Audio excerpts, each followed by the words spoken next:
I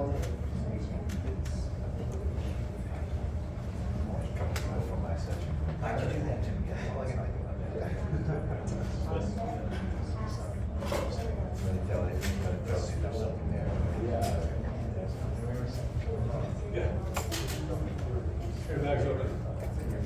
Somebody's been stealing stuff out of it.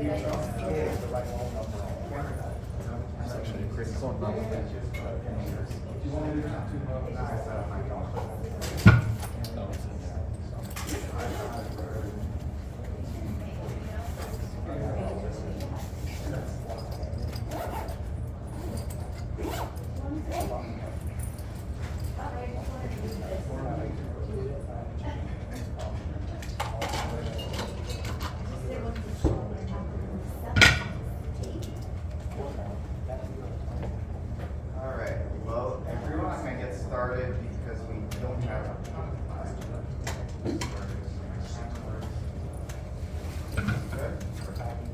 Perfect. So today I'm going to be talking about ChatGPT. Before I jump in, I'll get a little bit about myself and where I'm coming from with all this information. So I've been involved in the tech space for a very long time. That's actually a real picture of me on the left from the early 90s. I started my first company, T35 Hosting, in 1997. So for those that were using the internet back then, that was around the time of Tripod, GeoCities, Hypermart, and T35 Hosting was one of the first web hosting providers, one of the first free web hosting providers. Predated Google by a couple of years as well. Smart Sites is the agency that I run now along with my younger brother. We started in 2011. Just one more slide about Smart Sites. We have 400 full-time employees. We're in business. Based on the chart on the previous page, we're in business for over 11 years. It's actually 12 years, I think, yesterday. I've got thousands of clients that we work with. The ChatGPT stuff that I'm going to be going through with you guys today is from my own research of how to apply it to our business. So our business, Smart Sites, we're always growing. So we actually doubled in size every 18 months since starting the company. So we're at 400 employees now. In 18 months, we'll be at 800 and so forth. And to be able to continuously do that, I always have to be on the lookout for the latest and greatest and creating efficiency. So that's where I'm coming with this. I don't have a product to sell you guys. I don't sell ChatGPT, but I do get involved with a lot of dealerships, and hopefully I could share some of the information that I've been sharing with them with you guys today. I'm gonna go really quick, but I have my business cards after and my information after. I can send you guys a deck. So I apologize in advance if we skip things a little bit quickly, but we have 30 minutes and I want you guys to get the maximum value of all the stuff we're gonna go through today. Quick history of ChatGPT. Before I jump in, raise up hands. How many people are familiar with ChatGPT? Nice, that's the whole group. Perfect audience for today's session. How many people use it or have used it? Also, perfect. So ChatGPT has grown extremely quickly, and it's crazy that today everyone pretty much raised their hands that they use it when in November it didn't exist. And the growth has been so crazy that I wrote a book in November about digital marketing that's being published this week finally. Right, the publishing process, as I've learned, I'm a first-time book writer, so publishing process takes forever apparently. But I have no mention of ChatGPT in the book because it literally didn't exist. I finished writing the book right before Thanksgiving. It did not exist. So that's how rapidly all this has grown, and to a point where everyone in the group is now using it. This is where's Eric? He presented. There he is. He presented yesterday also about his company is a little bit more related to ChatGPT and AI and everything. But he had a presentation yesterday. He actually mentioned this stat. I have also the slide to go along with it. This is how long it took all these companies to get to 100 million users, and these are all rapid growth companies, right? We're not talking about like the average tech startup. You have Instagram that was at the time groundbreaking, that it took them only 30 months to reach 100 million users. TikTok did it in 9 months, which was also all over the news. ChatGPT did it in 2 months. And when you think about it, the kind of people using it and the way it's being used is also more sophisticated, right? When you think about the growth of Instagram, TikTok, mostly driven by younger users. They're just download the app and scroll through, right? That's all they need to do. For people to actually understand ChatGPT and use it is a whole different thing, right? It's not like the 8-year-old like scrolling through videos of dogs on their phone, right? It's a lot more complex than that, and applies to a whole different demographic. So it just makes the feed so much more impressive that within 2 months they were able to reach users. Cool. So as you guys already use ChatGPT and know what it is, I won't spend too much on this slide, but just some background. So GPT as a model. So as you guys know, using ChatGPT, but ChatGPT is a language model, right? As a model, GPT existed for actually a long time. It's not a product that's, as we saw in the other chart, has been only around since December. So GPT as a language model has existed for since OpenAI was founded. Elon Musk was involved in it in those earlier years. So it's been around for a while. But what changed is they actually changed it to the chatbot format. Not changed it, but they added the chatbot format to allow people to easily interact with it. So GPT as a model has existed for a long time. It's been put together for a long time. As a language model that you chat with, that's what we're talking about. That's what came out. Well, ChatGPT 4 came out, right?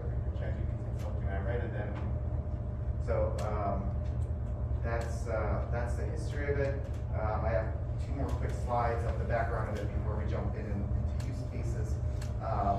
The big thing that happened recently is it moved to ChatGPT 4 using the GPT-4 engine. So for those who actually use it, the only way to use the newer, updated algorithm is to actually be paying for it. So if you pay for, I think it's called ChatGPT Plus, I think it's $20 a month. So if you're paying for it, you could actually use the newer model. And this, there's a lot going on in this slide. I'm sorry, I tried to fit in everything into one slide. This chart is probably the best representation comparing the 2 different models. So to take a step back really quick, if you look at the purple lines, and these are all the different tests. So you have the LSAT here. These are all the standardized tests, right? So you could go by the LSAT, for example. The LSAT's right over here. The original model, the one that most people are using if you're not paying for the plus, or everyone was using 2 months ago before the newest model came out, it was able to get about 45% on LSAT. The newer model that just came out is able to get 90%. So and there's some more comparisons, although it's hard to read. The amount of data set in the ChatGPT 4 is a lot more, and it's able to think a lot better. The rest of the presentation, however, all the examples I use is with the older model. And the reason for that is, I think, for almost everyone, especially dealerships, the regular standard, or what we call ChatGPT 3.5, is more than enough. You don't need to be getting 90% on the LSAT, right? It won't hurt anything, but the use cases I'll show you guys is with the basic model, and then everything with the newer model is just so much more advanced and so much other things you can do. But the basics themselves are so powerful that I think in itself would be very, very useful for both dealerships and a lot of you guys here. One more slide, and this I thought you might have seen headlines, but this is actually a screenshot I took last week. There's now jobs for prompt engineers, and I don't know if you guys saw headlines for this, but it's now a career path to be a prompt engineer. So, what is a prompt engineer? A prompt engineer is someone whose job is to properly prompt ChatGPT and other chatbots. That's the job description, and some of them tell you have to train other team members, and these jobs are paying over $300,000. So it's crazy how quickly this all evolved and how quickly all of a sudden this became a thing in itself. And last time I presented this, the heading got chopped off, but the hottest new programming language is English, right? These jobs to talk to ChatGPT are paying more than almost any programming jobs right now. So just crazy how this all evolved, and if there is any takeaway from this job post and all the job posts that are related to this, is that there's a lot of complexities and a lot of specific ways to prompt ChatGPT to get from it what you like. Yes. So I have one question. So Yes. after this session, do we qualify as prompt engineers?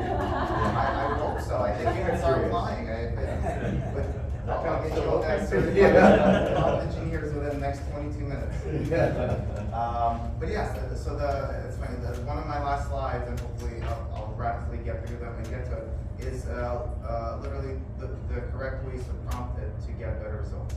And what's funny is it's very poorly documented right now. There's some articles on it, but most of the articles are just doing it to get traffic, right? They're not, those people themselves are not, very hard to be an expert, right? One of the job posts, by the way, I was reading, I should have screenshotted the other one. This one just being more, so I took this one, but the other one said that they're looking for 9 to 12 months experience with ChatGPT. ChatGPT came out 4 months ago. So there's really like very few experts, right? To become experts, really just using it more often, and the tips I'll show you is literally from me using it and trying to figure out how I could use it for my business to create efficiencies in the marketing that we do, and pass on the tips to dealerships. All right, ChatGPT for SEO. So I'm gonna go through a couple. Go back. We're gonna go through ChatGPT for SEO, social media, and pay-per-click. So those are the three, I think, lowest hanging fruit for dealerships, and it's something that most dealerships are doing. And by using some of these things I'll go through, you could do it more efficiently, better, and certainly faster. So number one, we're gonna go through SEO. I do a 2-hour workshop on SEO. I'm gonna try to condense it down into, I think, 2 slides I have, into a 30-second workshop. But just so we're on the same page, SEO consists of 2 different things. They're very, very distinct and different. The top one is Google Local Pack, what it's known in the SEO world, otherwise known as Google Maps. The one below it is Google Localized Organic Results. So those are very, very different, and the ranking signals for those are very different. So just before we go into it, I wanted to find that as number one. Number two, these are the actual ranking signals that Google uses for both. So this is what determines how well you do on Google and how much traffic you get on Google. And you guys can take a picture of the slide if you want. I can also send you a deck after.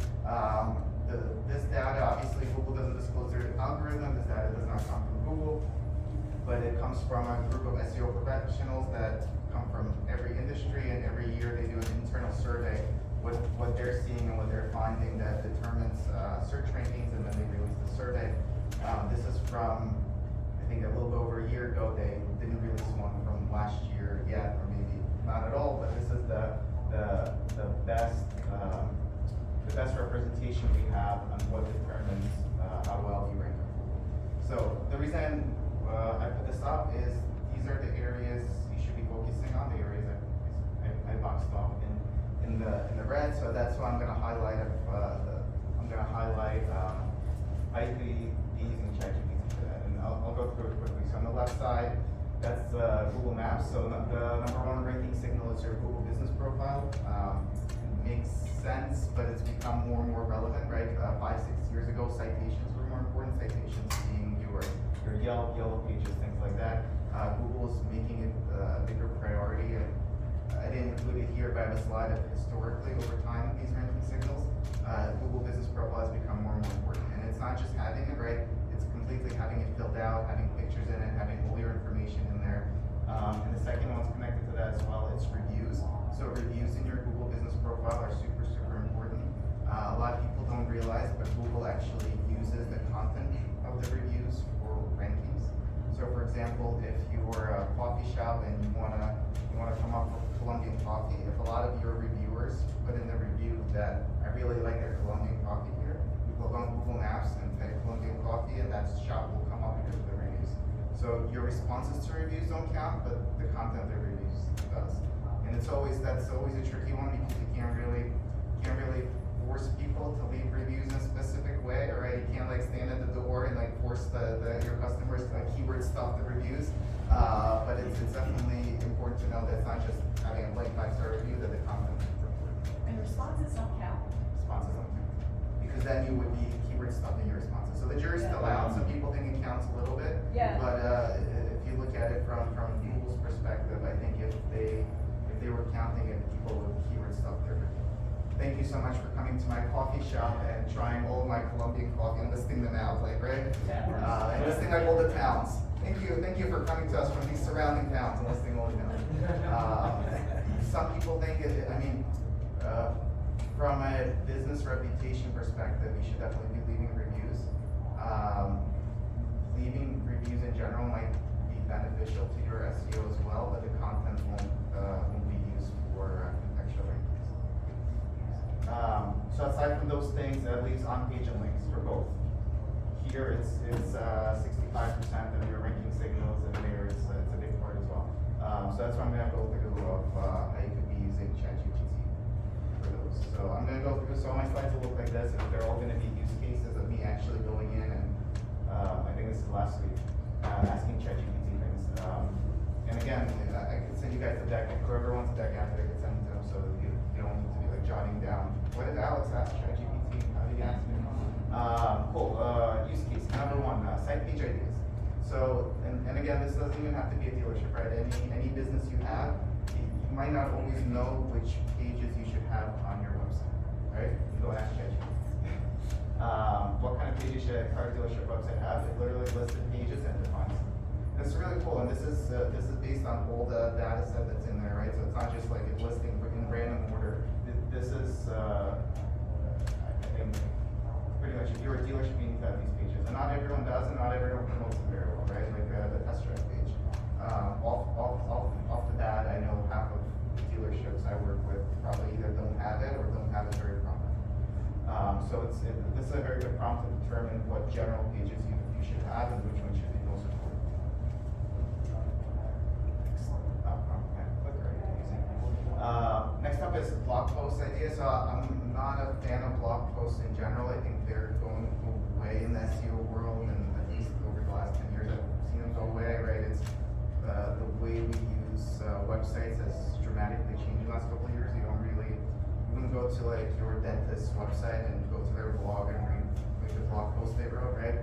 But it's still content, so you don't even have to call it a blog post. It doesn't have to be in a blog, but content ideas, right? You go to ChatGPT and you ask ideas on content, and it gives you like perfect ideas. So without this, you have to get this information, right? You can Google around, you can find different things, but here within a couple seconds, it just gives you ideas of what content you could be creating.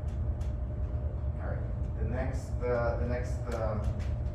slide is what's been a little bit controversial in the SEO space. So, and again, this all obviously came very rapidly, and ChatGPT, as you guys know, has been around only a couple months. For a while, the verdict in the SEO community was that Google would penalize AI-created content, and there's AI tools that could identify the content as being AI generated. So there's third-party free tools that can identify, Google can identify, right?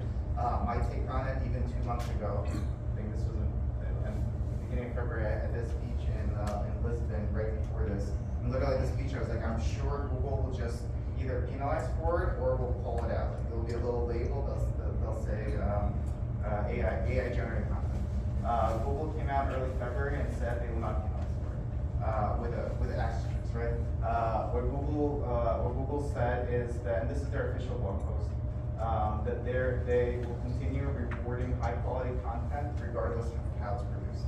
In other words, they're not explicitly penalizing AI created content. But at the same time, if you look through their guidelines and what they consider high quality content, in a lot of cases the AI generated content would not be considered quality content. For a variety of reasons, most of which is going to be that it's going to look very similar and the content is going to be very similar. So you have to, if you are using it here, I could go to the next slide. If you are using it for content, I wouldn't just take this and copy paste it to your website. I think you're going to want to edit it, reword it, right? At the very least, put some work into it instead of just taking it and putting it on your website. There's also ways you could prompt ChatGPT to give you the same content in different ways. For example, probably can't see anything now.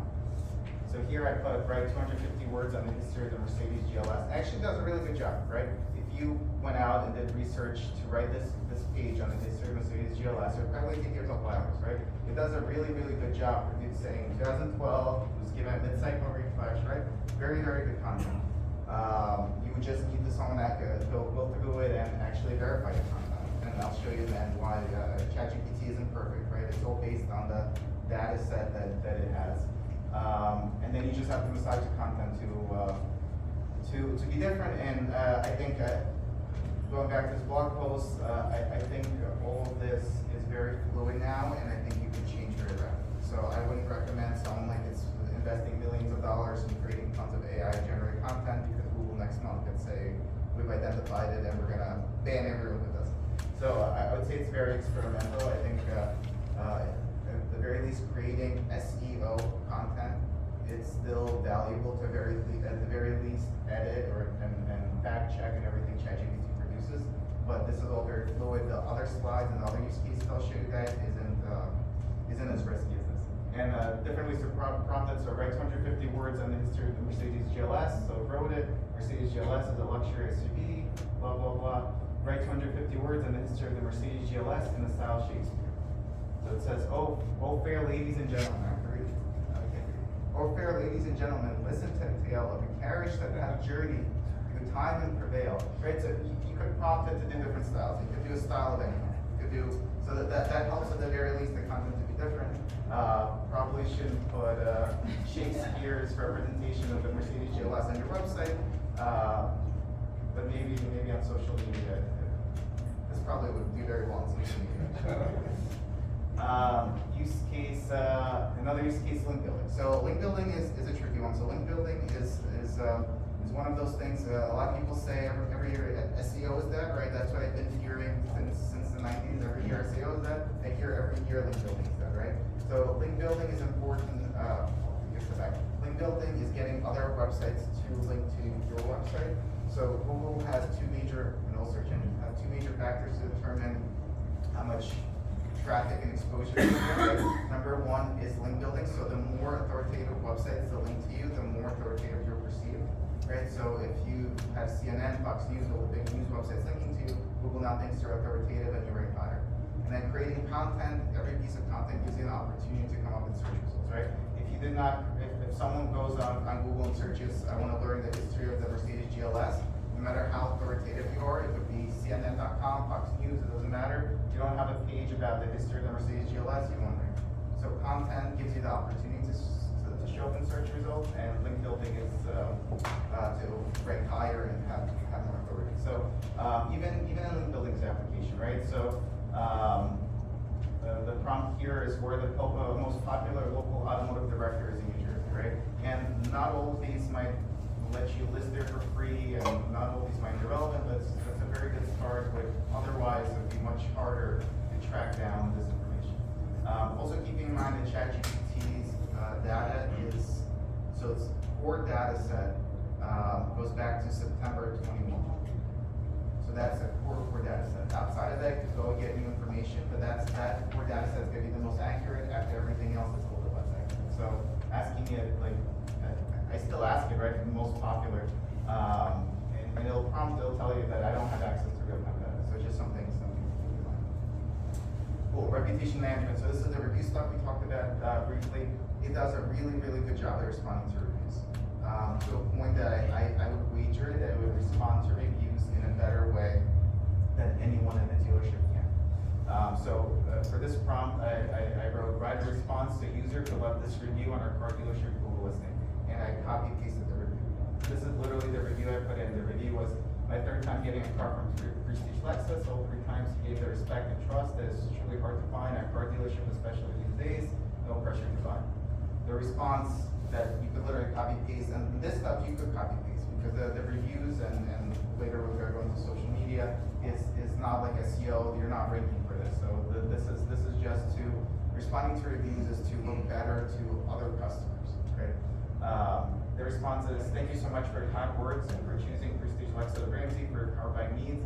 We're so glad to hear that our team provides you with the respect and trust that you deserve during all your visits. We strive to provide a no-pressure, enjoyable car buying experience for all our customers. We're thrilled that we were able to exceed your expectations and earn your repeat business. Thank you for your continued loyalty. Right? The review responded to every single part of what the person left originally, while at the same time making it seem like it's a good place for other customers to go, right? And this is without any prompt. You could add other prompts in. You could say include a call to action. You could say have this many characters, right? This is like just the vanilla, like write me a response. This is amazing. How much time gets wasted at dealerships manually writing responses to reviews, and I promise you not only around this well. It also does a really good job of responding to negative reviews as well. All right, so social media. Social media is probably one of the best use cases for it, because as opposed to organic results where there's a duplicate content issue, there's a lot of things going on. And social media, your content isn't ranking for the uniqueness of the content. It's literally just a very good and compelling content, right? So that's literally where ChatGPT excels. This is a Facebook copy. Write 100 words worth of Facebook ad copy for a car dealership in the New York City area, include a call to action.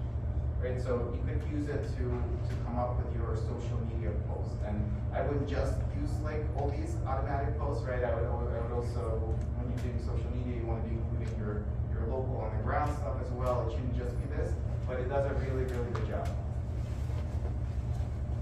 Next one is Twitter. Very similar. These are just ideas for you guys. Write 5 funny tweets about working at a car dealership, right? It automatically, by me asking for tweets, it automatically provides hashtags and provides the popular Twitter hashtags, right? It does all the job for you. Where before someone like an intern or some employee at the dealership, like brainstorming Twitter posts, right? This would probably take, I don't know, half a day, 3 hours, 2 hours, right? This was done in 5 seconds. TikToks, similar. So for TikToks, what are the most popular hashtags? It'll once again prompt you that doesn't have real-time data, but still able to come up with the most popular hashtags and gives you the descriptions of them, so you can actually see if they're relevant or not. All right, ChatGPT for PPC.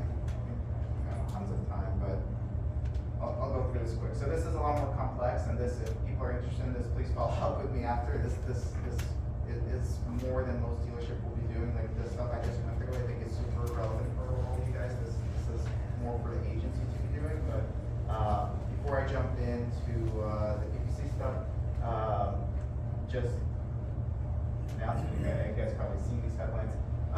Microsoft, and we have a couple of folks from Microsoft here in the room. Microsoft's actually a partner with ChatGPT, right? And separate from the partnership, ChatGPT has given Microsoft a lot more exposure and reach than I think they've ever had. I don't remember seeing as many articles and mentions and people. There was a waiting list for Microsoft to sign up to use ChatGPT through Bing, right? I don't remember the last time there were a waiting list for Microsoft, right? There was 100 million users. I forget what the wait list was. It was millions of users signed up for a wait list to use the product. So what that means for you guys is there's more and more eyeballs going to Microsoft, right? And I find in the automotive space, a lot of times Microsoft ads gets neglected. It's very Google centric. People just do Google ads. I think this shift will continue. In more recent news, I think yesterday, the day before, news leaked that Samsung was considering switching the default search engine on older devices to Bing, and Microsoft stock fell, I think, $50 billion with a B. I think yesterday, the day before.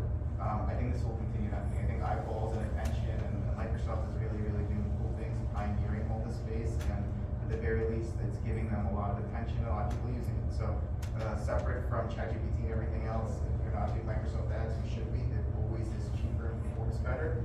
And I think the eyeballs will move there. I think that it'll continue. I think it'll continue growing its user base very quickly. And all it takes is someone like Samsung, like the rumors got out, changing the default browser. That would really change everything. Because you guys think about it, Microsoft's mobile reach is probably not the best, right? Because I don't know, a lot of people who on their mobile device have Bing as their search engine, right? It's very Google centric, but all it takes is Samsung deciding to switch to it because of ChatGPT or something that really will skew things a lot more, even more in that direction. So that's just my quick PSA with Microsoft, but the ChatGPT use cases, and I apologize if these are hard to see. For this prompt is what Google Ads campaigns can a car dealership run, or should a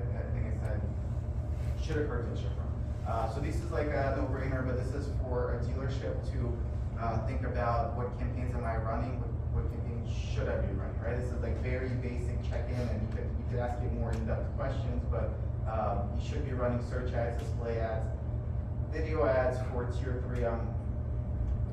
I wouldn't always recommend, but at the very least, search ads, display ads, remarketing, and local inventory ads, which are your VLAs on Google, and then Microsoft as an equivalent product. And you could keep asking questions, and you could really drill down what you should be running, and then with that information, you go to your agency and be like, I've learned all this cool stuff. It seems like remarketing is a really good thing for us to be doing. Are we doing it right? So, at the very least, I would encourage everyone to read through this and read through some of the different campaigns that exist there. This is all meant to be an education. And at the end of the day, I wouldn't expect anyone to try to like figure out how to do video ads themselves, right? At that point, you just go to the agency and be like, after all the research I did, this is what I think. What do you guys think? And I'll keep going quicker than I'm even going just to get through everything. But we have, I think, not too many slides left. This is ad copy. So again, unlike organic, where the content is iffy and Google might penalize it, whatever it might be, for PPC, whether it's Google Ads or Microsoft Ads, it's not. And you could use ChatGPT to create really good ad copy. So my prompt here is create 5 performance marketing ad copy ideas based on the copy from prestigelexus.com. So go to your website. It'll take copy from your website and it'll make it performance marketing focused. You can read through it. It does a really, really good job. Again, I wouldn't just take this and throw this into your Google Ads or Microsoft Ads, right? But this gives you ideas, and you could say how much character that you could do further prompts to really get very good results from it. This is where we get a little bit more complex, and I think I only have 2 of these. And this is well, actually we do have some people in the room here that do a lot of scripting stuff. It's really, really powerful for scripting, and people use ChatGPT a lot for scripting now. If you guys have seen the news, Samsung employee recently they were debugging code, like small error they had somewhere in the code. They uploaded their entire repository, Samsung repository, into ChatGPT, and now ChatGPT owns it. Because anything put in ChatGPT owns and learns from it, right? So now there's like a big thing going on. So not to scare any of you, but just A, know that it's super, super powerful for coding. Be careful if you have any proprietary code that's literally for Samsung, that's their entire business, right? Don't put any sensitive information in there, because there's no way for like Samsung like reach out to ChatGPT and they're like remove it from your system. And they're like, it doesn't work that way, right? That's it. Like it's like a machine. Like we already took it in. That's it. And they tried legally to get ChatGPT to remove it, but it's not possible. It's already not only took it in, but learned from it, right? But it's very, very powerful for scripting. Here is the writing code for Google Ads script. It grabs all the quality report from Google Ads for the last 90 days and given a set Google Ads. So it gives you this code that you run. It'll output all the calls you got from Google Ads, and you can see what ad generated them. Right? Like really, really cool stuff. And again, I don't expect everyone here doing it, but just know that this exists. This is another one, and I think we're almost done after this. Write me a Google Ads script that lists all the landing pages on a Google Sheet and checks the status code of them in column B. Tell me how to run the script on a routine daily. And I want an email for all pages that are 4 or other status code errors. So when it gave you here, and I didn't take a couple screenshots, it gives you step-by-step how to